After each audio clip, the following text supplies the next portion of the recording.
going on, everyone? Sid Gordon here with Core Medical Group, and today I have a very good friend of mine, one of my favorite hunting buddies, Brent Ellis. He's up in Ohio. I'm heading there next week to spend some time with him for his hard work he's put in the woods for me. Brent, thanks for coming on, brother. Thanks, Sid. Very happy to be here. Thanks for having me. Absolutely. So Brent has been a long-term patient of Core, huge supporter, was at the Military Appreciation Weekend, has two amazing girls who are hunters because of him, and, you know, has become a really close family friend. We travel a lot together. We hunt, just got back from a crazy elk hunt together. So Brent, I start all these off by just giving me a little bit of a background on yourself, what kind of work you do, what your other passions are, and then we'll go from there. Yeah, man. I'm 39 years old. I'm in medical device sales. I sell implants and equipment for orthopedic surgery and sports medicine. That's been my passion since like 2007.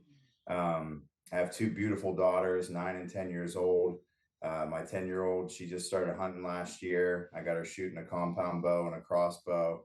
And honestly, like that's been my favorite thing as a hunter. And other than that, you know, just raising my kids, and I like doing like snowboarding, surfing, anything outdoors. Like you can find me doing that kind of stuff, and just staying fit, staying in shape, and that's pretty much it.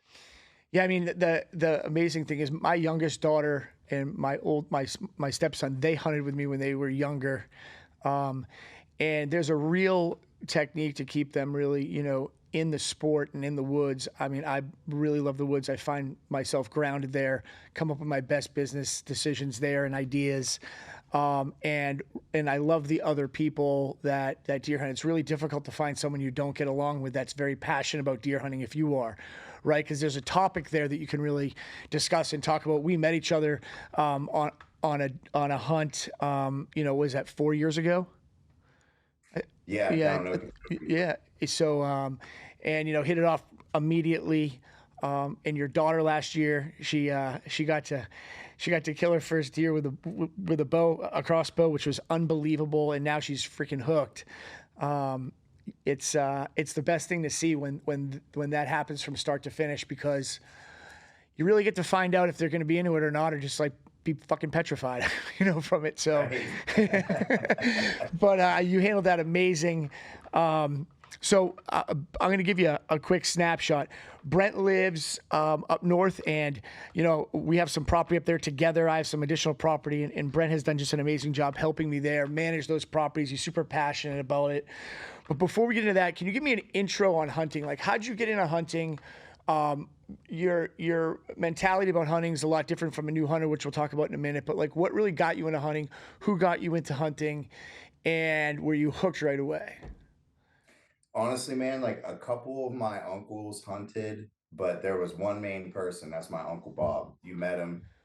We actually He's have a a picture of Uncle Bob. We have a picture of Uncle Bob yeah. that's going to pop up right now. Uncle Bob is a monster in the woods, and he's an amazing guy. But if you see him in the woods, just go the other way because he will end your day. Do not mess with him in the woods. I warned you. But yeah, man, like Uncle Bob, I always looked up to him as a kid. My dad didn't hunt, so I actually didn't hunt as a kid, but I remember my Uncle Bob was hunting by my parents' house when I was little, and he killed this giant buck, and I was probably 12 years old. And he comes and grabs me at my mom's house, and we tracked this deer all through the night, down through a big ravine, crossed the road, probably a couple miles. My mom finally said, "Hey, it's time for him to come home. He's got to go to school tomorrow." So that point, you know, I tracked the deer with him. I got up in his tree stands. He'd have these tree stands 30 feet up in the air, like little sketchy screw-in steps. Always wanted to hunt, but my dad didn't hunt. So like I never went. So the first time I actually hunted deer, I came home for Thanksgiving break in college. My Uncle Bob gave me an old Mossberg slug gun with a scope. I shot this 4 point. Scope hit me right between the eyes. left Scoped. left a cut on my forehead. But from then I was hooked. So as soon as I got home from college, started making a little bit of money. My cousins donated me a bow to use. I shot a doe with it, and then from there I was on like the hunt for a buck. And My first buck was a decent buck, and that's honestly what got me hooked. I think we got a And picture of that one too when you were about 12. You look like you were 12, but I think you were probably just finished college. And in that picture, will pop up here. No, that's not it. And yeah, the producer's not doing so well today, but he'll redeem himself later. The passion for being in the woods when you get bit by that like bug of the woods is like insane. When deer season ends, it's like someone who's hooked on football. When football season ends, they're like, oh man, what am I going to watch on Sunday? What am I going to do? And what's really cool is like, after you kill that 4 point in the doe, now your mentality of hunting has changed dramatically. I've been in, I've hunted with you quite a bit. You pass up 10 times more than the shit that you shoot. Most people, there you are. There's the first one, I think, right? The first big one. that's my second one. That's the It was second the one. first one. Yeah, I couldn't find a picture of it. That was before I had an iPhone. So Oh, I okay. All right, good. Well, you tell you. So, most hunters, they'll go in the woods, and for the first like 5 to 7 years, they're really out for that kill, right? They're out for that kill. And, Brent's mentality is different. What's changed your mentality, even though you don't have anything against people that hunt differently than you? What's your mentality of, like, you can see in the background he's got 170 plus years back there. What's your mentality of like why you harvest the way that you harvest? honestly, I'm not going to harvest anything I'm not going to eat. For one, so I'll shoot a doe early season, and I normally eat about 2 deer a year, and then from there, like I want to fill my antlered deer permit, and I don't want to shoot anything that's not mature. I want to give these deer a chance to grow and reach their maximum potential, and that's not going to happen if you're going to shoot little basket racks every year. Uh-huh. So, I mean, I went 8 years 7 years not killing a buck because I was after a giant, a trophy. And I've lowered my standards a little bit because I honestly know that I can't top this one every year. And I would rather just start shooting mature deer and not looking for these absolute studs because they will come, but they don't come around very often. Yeah. So that's kind of my thought process.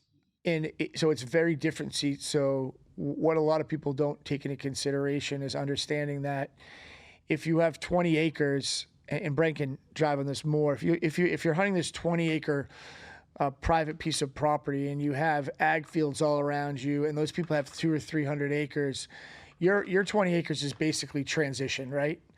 Yeah. And even if you're going ahead and you're killing small deer on the property because that's all you're seeing, you're doing yourself a little bit of an injustice because eventually that larger mature buck will come through, and then you're also killing the opportunity for that big buck to grow up and breed and change the whole dynamic of that entire region that you're hunting.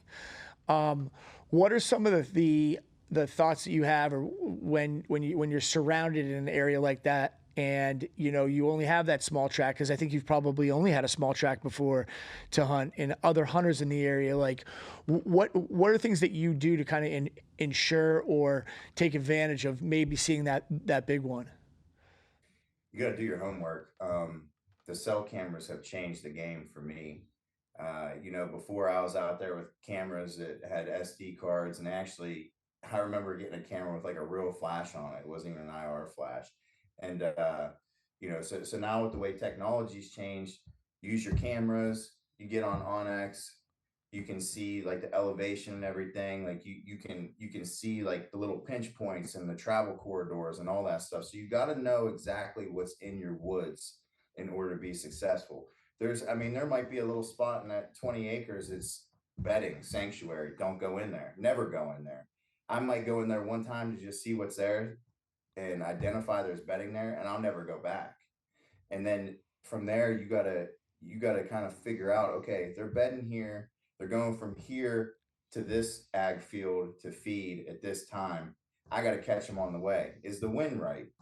You can't have your wind blowing into the bedding because you're just going to blow them out. They're going to go a different way whenever they come out, and you're never going to see them. So there's a lot of things that go into play. But the most important thing is use your technology, spend time in the woods, Mhm. look for sign, and just figure it out. And you learn something new every day. Like I'm no expert. I still mess up all the time, and I learn something new every day. and that's really all that matters. So, Brent, as you can see by how well he groomed he is, he's also very anal. And the most important thing to him is to make sure that the ratchet straps are tied properly, identical all the way up the tree, because he feels like the deer might be able to see them if they're flapping in the wind. So he reprimands me every time that I don't tie the ratchet straps off properly or the bow hanger's not like perfectly laid out. But actually, now I do it, which is kind of funny, just because like anything that gives me 1% of that edge, I'll take in the woods.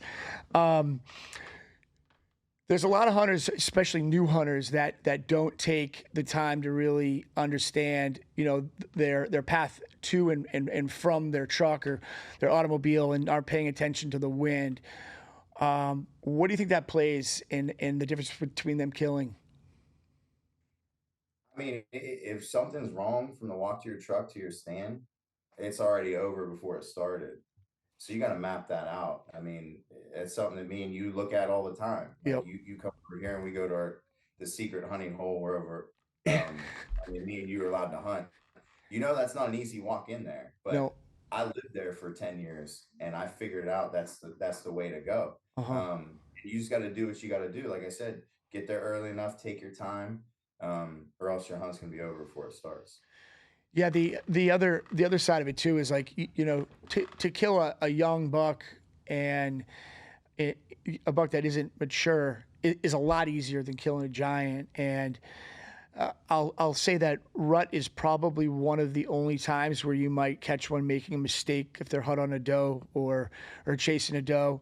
But in order to kill a really large mature deer, everything has to be perfect unless they're really onto a doe.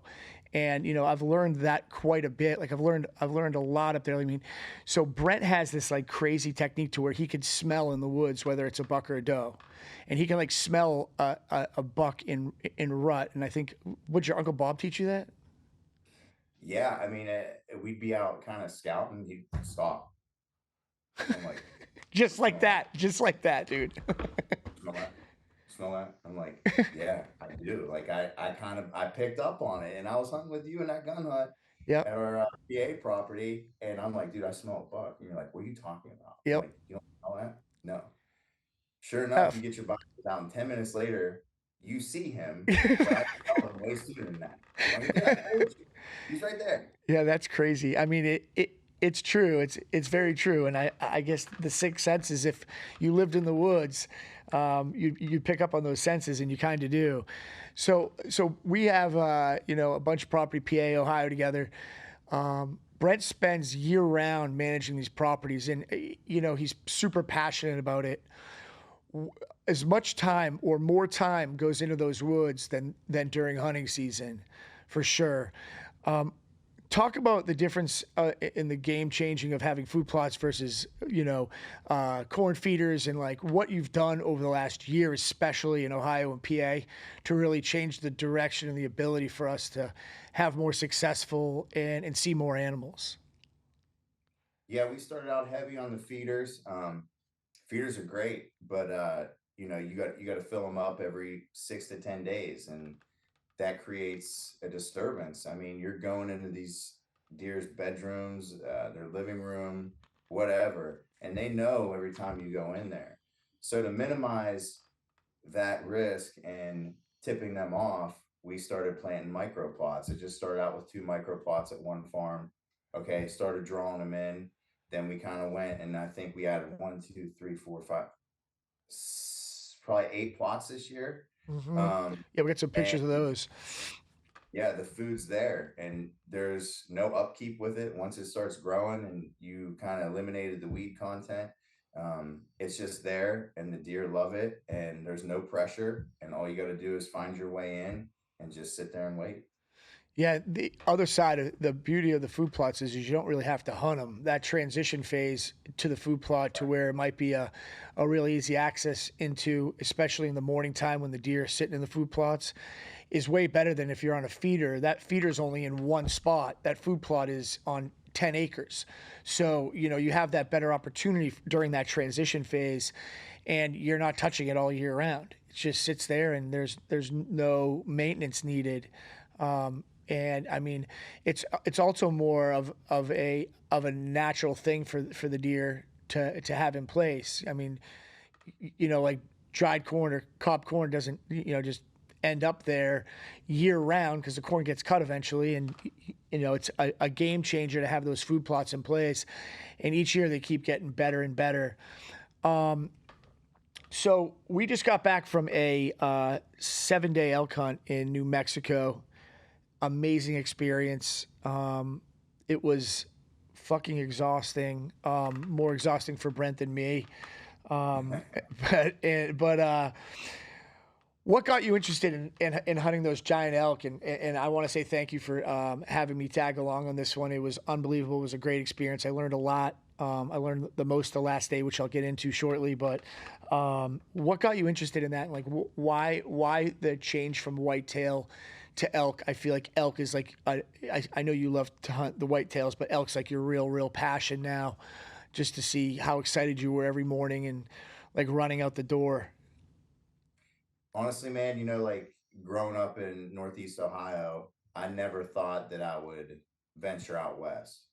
But then I started seeing these giant whitetail, and then obviously watching TV, and I'm hearing about like the rut activity that you get to experience with these bulls and the herd of elk, and it's like nothing that you've ever experienced in your whole life. Like it's just a different level. And once I got a taste of it, like I'm fully addicted to it now, and I will find a way to go hunt elk every year, even if I got to spend all my extra money on it. Like that's the joy I get out of it, and that's the rush, like that it has for me. It's just like a adrenaline overload every time you're out there.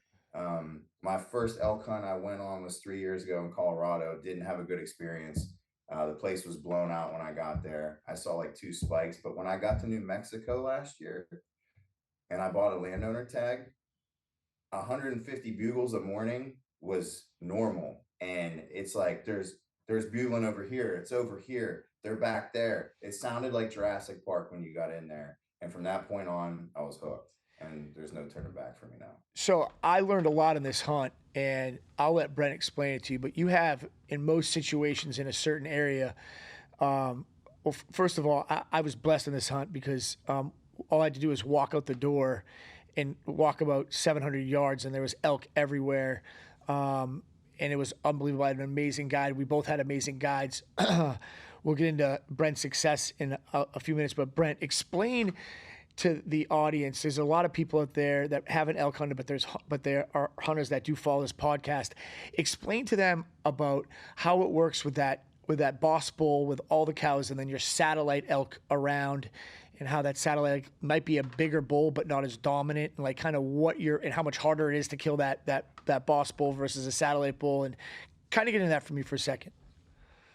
Yeah, man, that herd bull, he's not that big by accident. Like he's smart. I was hunting this 360, 370 that we found about an hour from camp, and I hunted him for 4 days, pretty hard. And I mean, he was tricky, man. And he would come down off the hill after all the cows came down, and I'm talking 100 herd of cow or 100 cows would come down, a whole herd, and he would come down, last one down, and he would mosey up behind him. He'd get right in the middle of them and lay down, and he would just lay there. And he would kind of pick his head up and lip curl a little bit, and then he would kind of get up and maybe walk 10 yards and nudge a cow and check her bed to see if she's hot yet, and he would lay right back down. He was surrounded by him, so he had 200 eyes around him watching for any danger. So there's nothing I could do, and that's how they get so big. And while he's doing that, you got all these little raghorns and dink bulls running around on the outside edge of the herd, bugling, checking cows, pissing them off. And he's just laying there cool, calm, and collect because he knows the first hot cow that comes in, he's going to run them off, and he's going to take them cows and he's going to breed them. So, I mean, it's frustrating, man, but to see it, like it's amazing. And to know how smart these animals are, once you actually get a shot on one and kill one, it makes it all worth it. Well, I mean, you did pretty much the next to impossible for a brand new elk hunter. You went back-to-back 2 years in a row killing 2 studs, which is pretty awesome. I had 3 really close encounters. My last one super unfortunate. Debris, I guess, in my cam, and my string rolled on me, and that was that for 75 miles to the closest archery shop on the second to last day. And I had a temper tantrum and packed my shit and left. But that's not like me at all. But the amazing part is the night I left, we have a couple pictures of the elk that Brent shot, but I'll show you the one that he killed on this trip. And it was great because we both put 8 hours a day and 7 hours a day in. That's the elk that he shot a week ago and a half in New Mexico. You put in all this time, and it's just, it would have sucked if we both came home empty. And that's the one from the year before, I believe, right, Brent? Yeah, that was last year. Yeah, that is a monster, but it was just unbelievable. How would you go about picking that right outfitter? Like, it's hard because you had a bad experience the first time, right? And you really can't trust that many people's judgment in the elk hunting world because it's the guides are in more competition than the hunters, right? Yep. We experienced that. We were at a store in the middle of nowhere, and some random dude walks up to us trying to steal us as clients. How would you go about that? Like, where do you do that research? So honestly, my first trip, I booked it last minute. Google, got there. It wasn't what I was expecting, but luckily there was one guide there. His name is Bob Terwilliger. Great dude. He knows all the big names. I made friends with him. We exchanged numbers. He wasn't my guide that week, but I could tell Bob knew his shit. And when I got a hold of him after that hunt to prepare for my first New Mexico hunt, he put me in touch with an outfitter. He's like, this guy knows what he's doing. Call him. So I called him, and honestly, from there, meeting my guide for last year is really what set it apart. And that's where I was very fortunate meeting Braxton Byers, because Braxton is an awesome dude. Even though he wasn't my guide this year, he put me with another stud. And really, part of it comes down to the outfitter, but at the end of the day, it's your guide, because you're with him every single day. And you're trusting him to put you on the right bull, to do his homework before you get there, or else you're just walking around those woods aimlessly. And those woods are freaking huge, man. It makes you feel like a piece of dust when you're out there. Exactly. Yeah. So I mean, honestly, like it was a little bit of a road to get there, but things just seemed to fall into place for me because we always do our homework.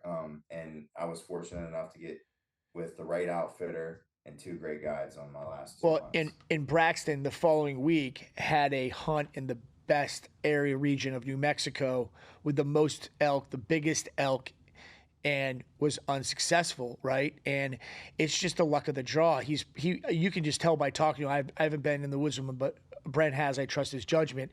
Is an absolute stud. I heard about their hunt the year before.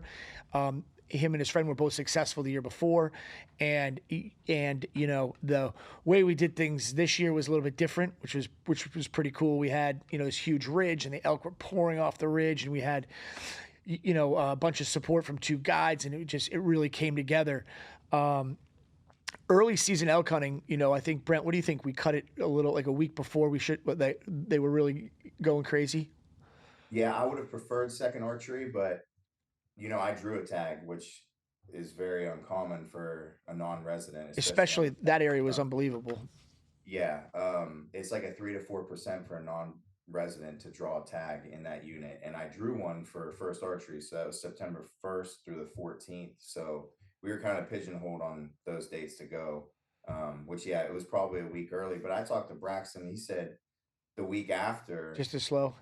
in 16, he said they just weren't talking. So I mean, you just never know. we had at least 7 bulls on that hillside that were just getting after it. The second to last day, we took both of our guides and decided we were going to hunt as a team, and we put on some serious miles those days. And you just never know what those woods are going to bring. All it takes is the wind direction to change, which it does every 3 seconds on that hillside. But I mean, the experience was amazing. I got to walk into a bear on the way out of the woods. That was pretty cool. I've never thrown a rock at a bear, but that was my first time. Uh, and it was just super cool. The views were amazing. We'll be adding a bunch of pictures that I have to this podcast as well. So a couple more questions for you. How do you know you're ready to experience an elk hunt? Like what is it that, archery elk hunt, okay? You and I would have killed out the first day or second day if we had a muzzleloader or a rifle on this hunt particularly. Maybe not on every hunt, but it would have been a lot easier. But how do you know you're ready to go on that elk trip? What components are due? What type of, do you think someone should be hunting a different species prior to digging into that one for the first time? Because I know if I had to go do that and not know what it was like to kill a whitetail, multiple whitetails, I still don't feel like I was ready. I was still like, holy shit, there's a lot that goes into this. I think whitetail is definitely the gateway drug in the elk hunting for sure. Um, Even if you're just shooting a bow and practicing at a target, it's totally different when you get on a live animal. You have to know their body position, where to shoot them when they're quartering to you, quartering away. If you're below them, if you're above them, like how's the air going to go through the vitals? So like on a big animal like that, it probably is a little easier, but you just might not be ready for that kind of terrain out there out west and how to get after these animals. So definitely like some sitting hunts, I think would be a good gateway into big game hunting like elk. But I don't know. I mean, if you're born out west and you live out there and you have the means to go do it, I wouldn't advise against it. But rule one I always say is know your bow, shoot the shit out of it, know exactly how it's going to perform, shoot long distance, and practice the hell out of it, because the more long distance shooting you do, those 40 yards that seem kind of like a poke for some people is just going to be a chip shot.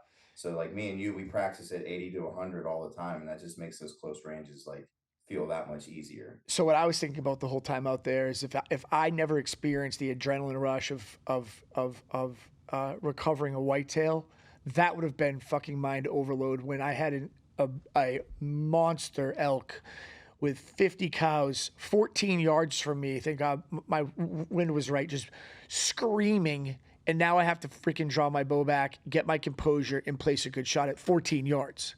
Okay? Yeah. I think that 14-yard shot is harder than a 40-yard shot on an elk for sure after that experience. I had a second experience where they just all came in. I was completely surrounded and I'm pinned. I can't move. My adrenaline's like through the roof. The guide's talking to me and I can't even freaking respond. And then on top of that, the terrain and the amount of money it costs to go on an elk hunt versus a whitetail hunt. You better be sure you're freaking ready, unless you're doing real well. So like those are a few of the components that I would like definitely take into consideration. How do you, like, the guide that I had zero composure issues. Like he saw an elk and I thought he was going to fall asleep. Like he was so chill. I know he talked you through your kill, and he was awesome. But there are a lot of things that go into play. But yeah, for those guys, in South Florida or in Florida or the East Coast, think about those things prior to going. All right, two more questions for you. Getting started in the woods, what would you? Because I mean, you got to take my brother-in-law and his son. Just to experience the woods, sit at a tree stand, observe. He's never done it before. He just wanted to see what it was like up there. I think we got a pretty cool picture of that. You spent like 4 hours with him. It was pretty cool. He loved it. That's my brother-in-law, John Bernthal. That's Henry the Man and Brent on an afternoon together, chilling out. I was too selfish. I couldn't be there. I was in the woods trying to kill a deer.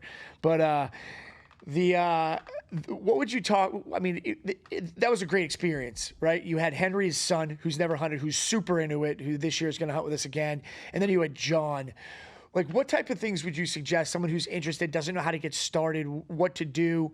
My thing to learn anything new is always to latch onto somebody that does and try to figure out a way to get in their good graces. But what are some of the things that you've experienced hunting your daughter, hunting John Henry, even teaching me how to hunt in Ohio and PA, which is very different from South Carolina, South Florida, and even New Hampshire and Maine where I hunted. Very, very different terrain, very, very different. The deer there are like looking up when they walk. I've never seen anything like it before in my life. It's crazy. But what are some of the things that you'd suggest for someone interested in getting involved and just in being in the woods and the first steps?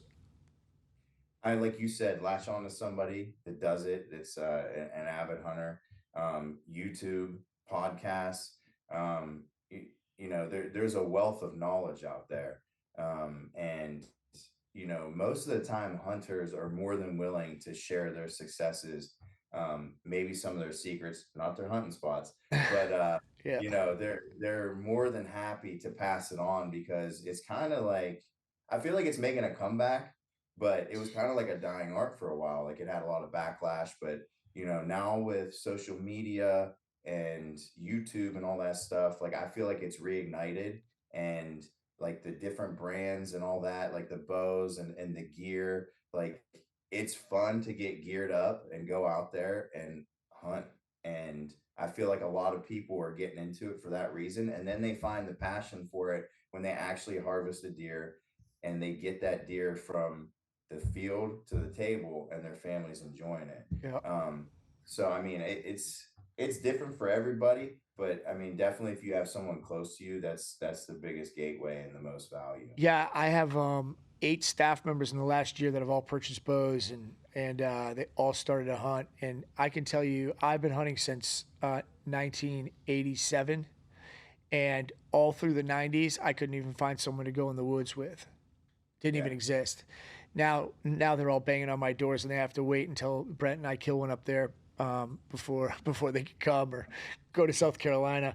All right, so the one thing that I did want to bring up, you know, you've been a huge advocate for core, a lot of help, and what do you think? Why do you think hormone replacement therapy? Well, I'm sure a lot of people are gonna figure this out quick, but for you, why do you think hormone replacement therapy has been so important, and why has it been adopted so much by like almost everyone who wants to hunt hard?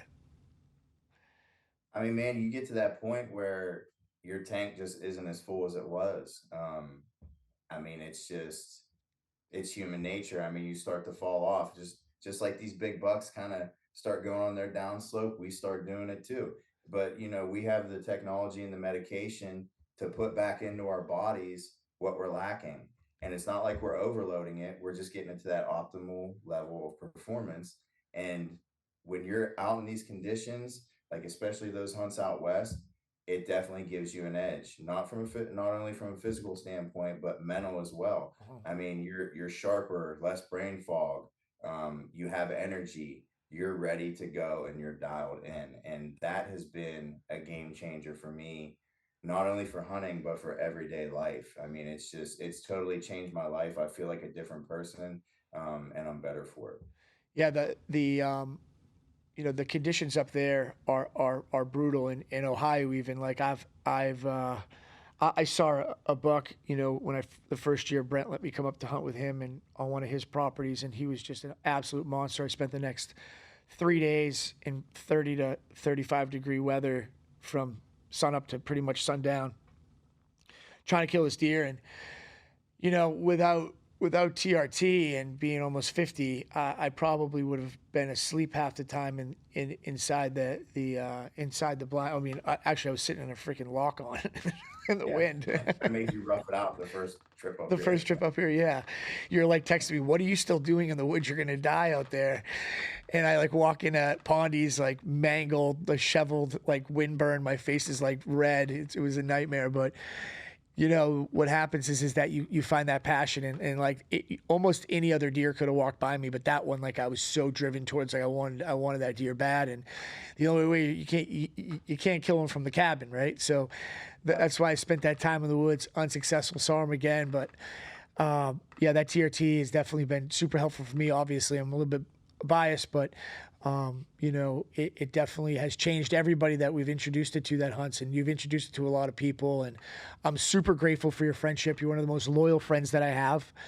I've been through a lot this week, in the last week, and I'm super grateful for you, bro. You're part of the family. Anything I can ever do, I always will. And I love you. Thanks for coming on. Same, brother. Love you. I appreciate everything you do for me. Thanks for having me on here. It's my first podcast. I was a little skeptical on how it was going to go, but you know, it was really awesome. So No, thank it you. went really, really good. So excited. We're doing a lot of things now with different topics other than core. The audience has really enjoyed it. There's been some Casey was on some of the reels there. People are like DMing when's this going to air and stuff like that. So that's why I wanted to do this one, as soon as we got back from our trip. So dude, thanks a lot. I'll see you next week. Awesome. Thank you, Sidney.